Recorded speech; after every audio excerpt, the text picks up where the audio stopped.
Hello and welcome to episode 2 of the Friedreich ataxia series. Today's topic of discussion is pregnancy and childbirth. So this is my personal experience with childbirth. I have had 3 children, and yes, they all are biological. So when I was younger, my doctor told me that it was possible to have children, but she did not know if I would be able to have them naturally or not. So fast forward 20 years. Me and Dan meet, we get together, we do things, and I end up pregnant. And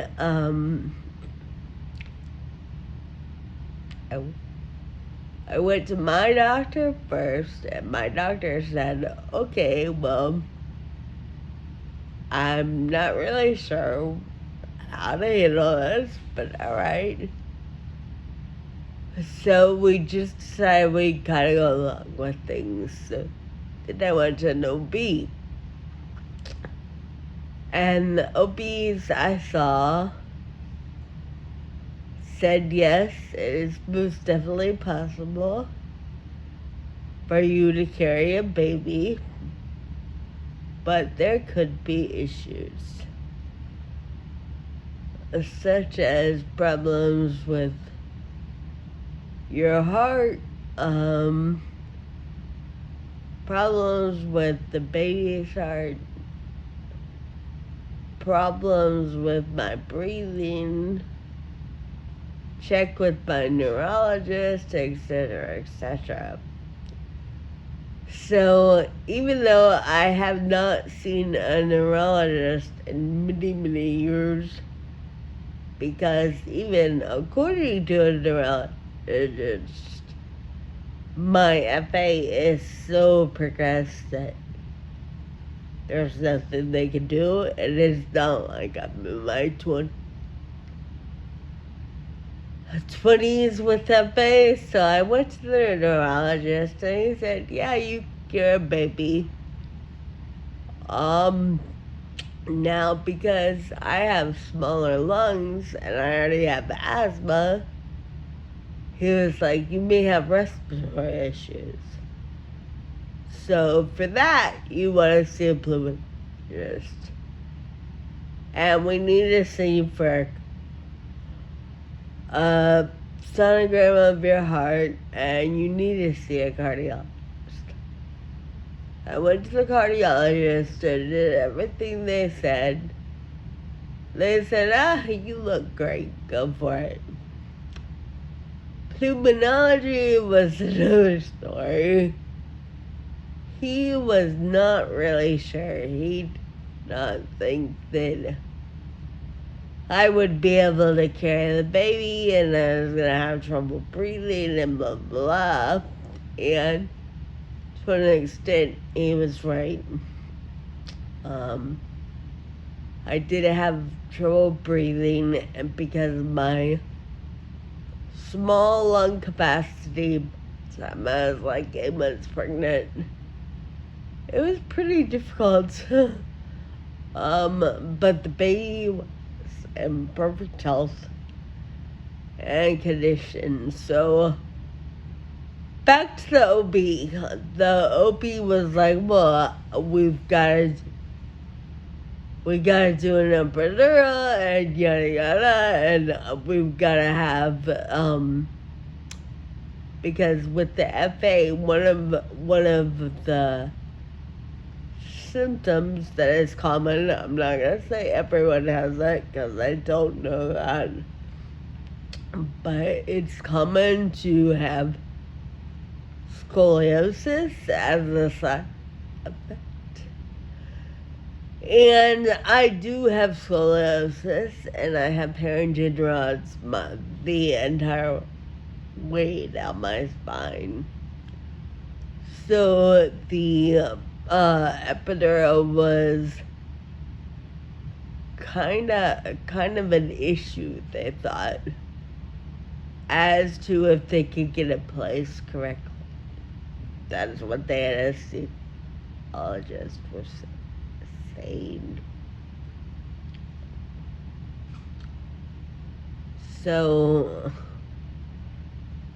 they thought they could, like, they ultrasound my back and did a sonogram of where my tailbone was and my lower spine, and they thought they could get in through. They did not. So come 9 months later, here we go. And I go into the hospital and I'm having trouble breathing, which was the case. So they decided they were going to induce me. I go in and I get induced. It was 37 weeks. And labor begins. Labor was not fun. They go to put the epidural in. I've been in labor, I think, an hour. I don't know if it's actually labor or pre-labor. Pre-labor. But it still wasn't that fun. And so they go to put the epidural in and I place it. And they get it placed, but it doesn't do a thing. Doesn't numb at all. So they let me go a little bit through more labor. Still, the epidural did not take any effect. So they were like, okay, what do we do with her now? They ended up giving me fentanyl, which was horrible. Horrible stuff. Horrible.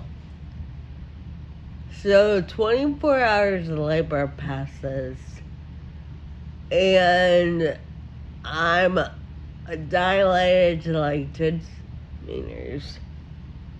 And I'm just starting to push. And our little rugrat decides she's gonna flip and wrap the cord around his neck. So I was rushed in for an emergency C-section. So they took the baby out, and the baby was fine. It was a little bit jaundiced. But other than that, he was fine. So by this time, we knew it was possible for me to carry and have a baby.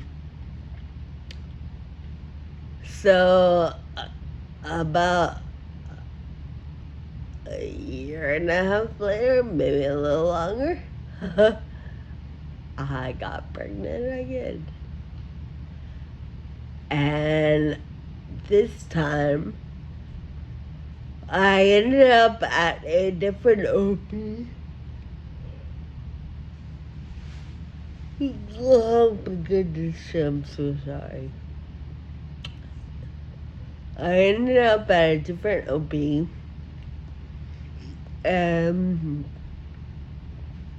He wasn't too bothered by my FA at all. He didn't think that I could really have natural childbirth. He just didn't think I would be able to push. And I'm one of these, don't you dare tell me I can't, because I will. So he set me up with a, what do you call them? What's the other doctor? High risk. Yeah, a high-risk doctor. And of course, they put you on certain precautions because I am in a wheelchair, so I have to do like the heparin shots. And then she gave me UTI medication that I could take like daily as a preventative. So and we just kind of monitored things. And at 35 weeks, I had a really bad day, and like me and Dan were arguing and just really, really grouchy and uncomfortable. I think I had Braxton Hicks, and I was just not happy.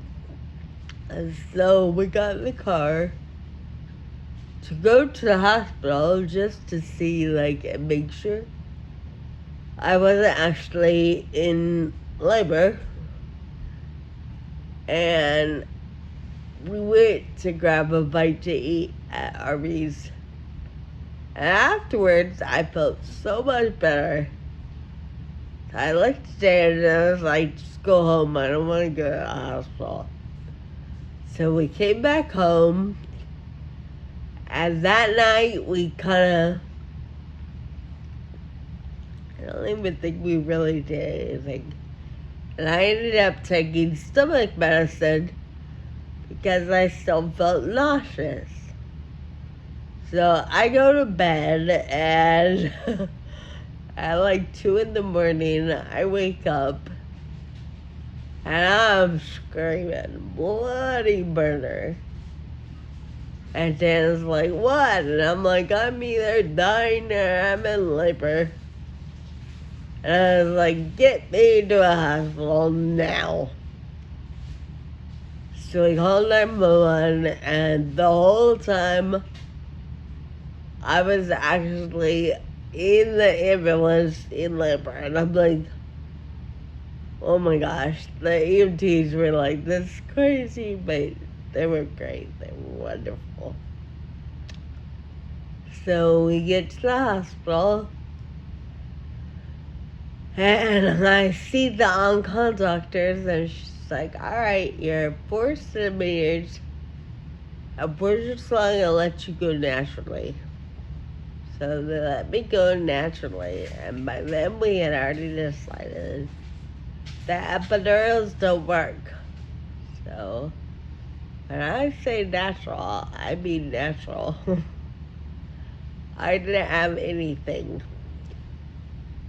So about halfway through labor, I was freaking. It was so painful. So the nurse said, I can give you something that'll just ease the pain. So as long as it wasn't fentanyl.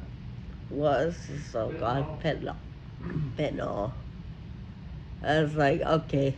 So I took a little bit of medicine, but it didn't really wear it off or anything. It just kind of, it helped. So It put you asleep between contractions is what it did. So yeah, exactly. It let me go to sleep between it, which was kind of nice.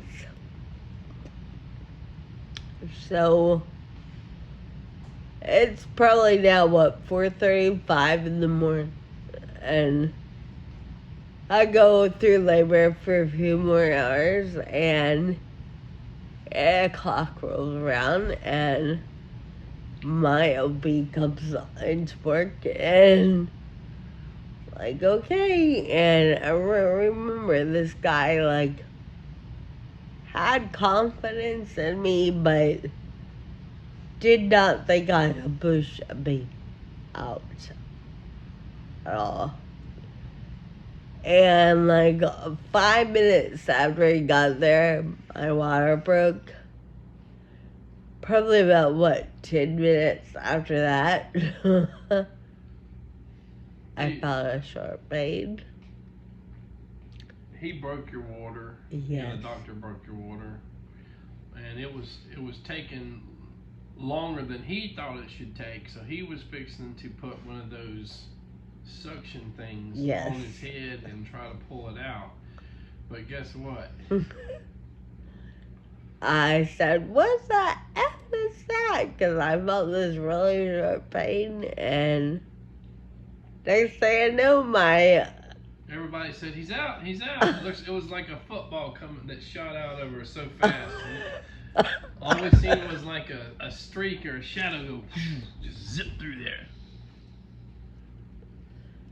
natural birth is definitely... It took her a while to realize that was the baby that was out already. It's definitely possible. So fast forward another year and a half. And I'm pregnant for a third time with Jonathan.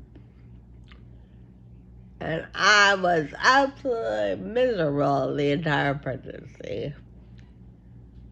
Dan says I was quite the witch. So my first ultrasound, everything was normal and fine, and things were progressing normally. But I could tell the baby was huge. I was so uncomfortable. Like, all the time. I go in for my second ultrasound, and they're like, oh my god, the skin is double the size of what it should be. So the high-risk doctor said that wasn't your ultrasound when she looked at the tech, right? She's like, there's no way this could be. Yeah. I mean, he just like exploded it like overnight. So by then I had my sugar glucose test, which if you've ever been pregnant, you know how horrible those are. And I failed it. So that's when they decided I had gestational diabetes. And because they decided that, and he was so large, they decided they were going to have to do a planned cesarean. So I wasn't that happy about it, but I was like, okay. So I ended up going into the hospital a week before I was going to have a C-section. And again, they did like the heart ultrasound. And they did like all the pulmonology stuff. And just all those things once again, just to make sure that everything was okay. And it was, thank goodness. So I went in, and what time was that day? You leave the story from here because you took. I don't remember, but you were pretty insistent on me being in the room, right? Oh yes, that was like the major point that I wanted, since like the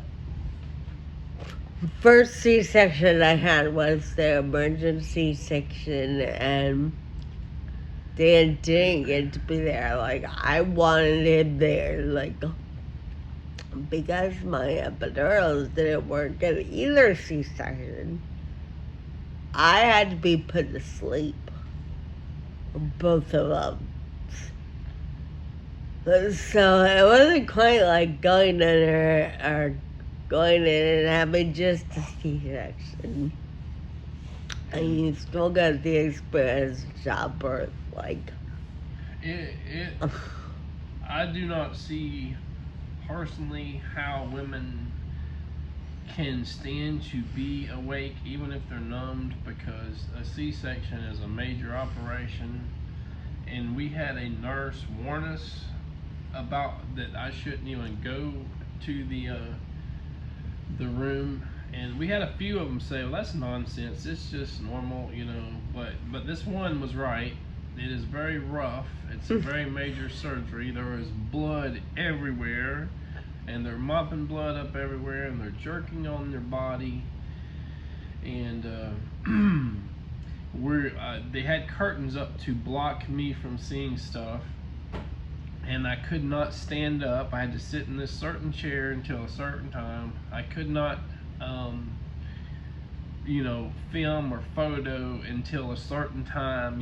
They're like, you're not allowed to take this, you're not allowed to do this, you're not allowed to see us put her to sleep, in case something happens. So it was very controlled, and the doctor really didn't want me to be there anyway, but somehow there was probably 15 plus people doing different things, doctors, nurses, techs, scrambling around.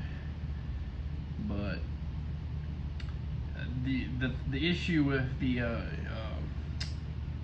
gestational diabetes is that he probably would have been 15 pounds by the time he would have tried to, and so he was, how many pounds was he when we, 9 something? Almost 9 even. Almost 9 pounds. So he would have been about 15 pounds if we'd have waited till the full term, and she possibly could have died, people have probably given birth to a 15-pound baby, but it's rare, and with a reduced lung capacity and all that,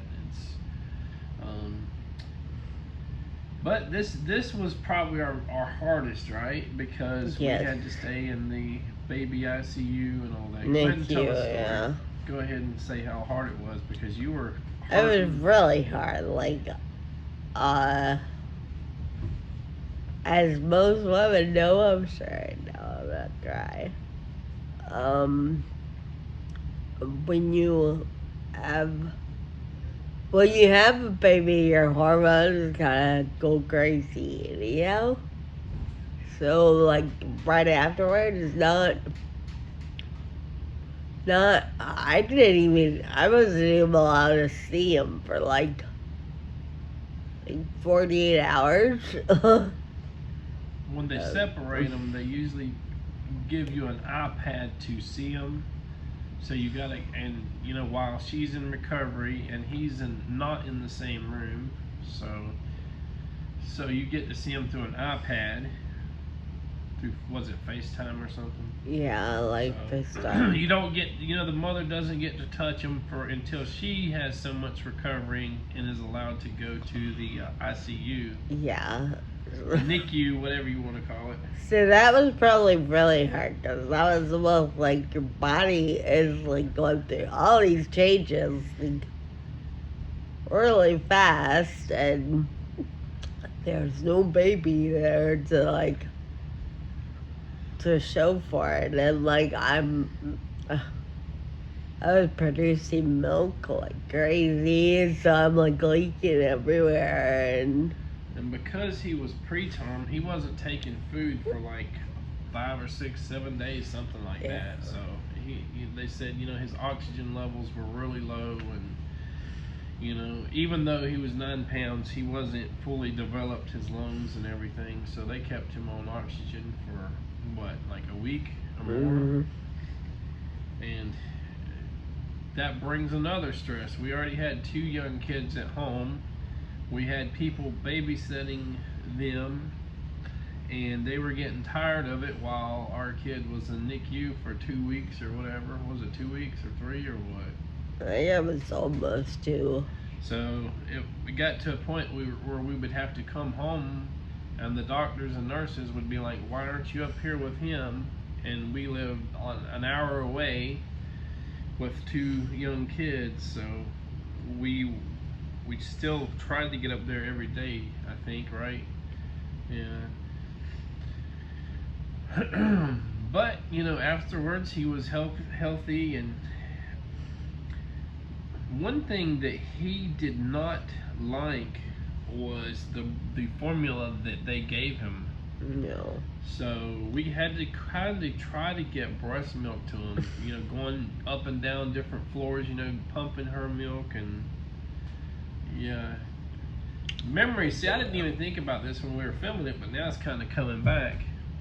What else do you remember? They tried formula like I think twice, and he wouldn't take it or He would spit it up, yeah, or something. Throw it up, and they didn't have any alternative. They only had one brand of formula, and so breast milk. We had to feed him breast milk, and we had to bring it every day, I think. So I'm like pumping. I pump like crazy, like.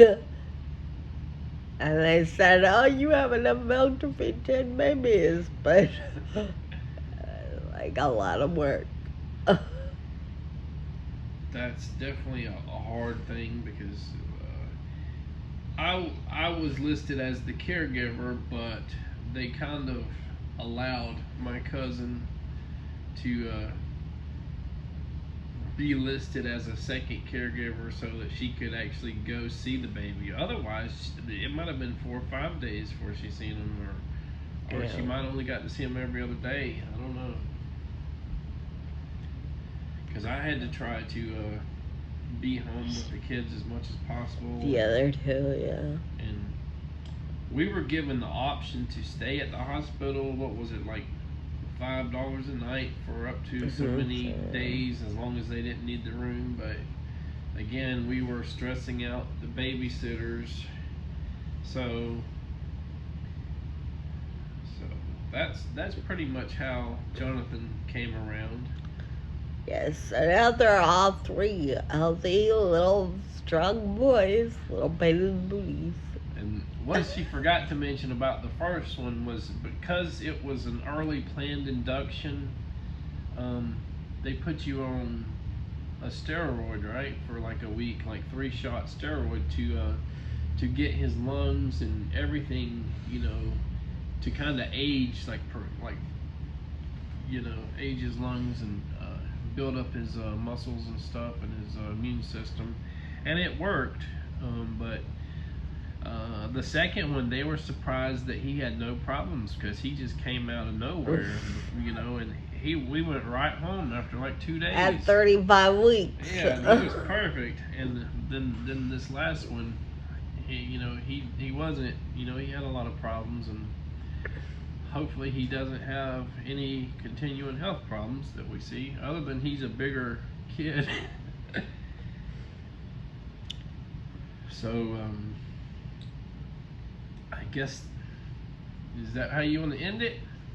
Yeah, so that's my experience with childbirth. I don't know if you guys have questions. I can try to answer them. Remember, we're not a healthcare professional. You need to, if you're thinking about having a kid and you have FA,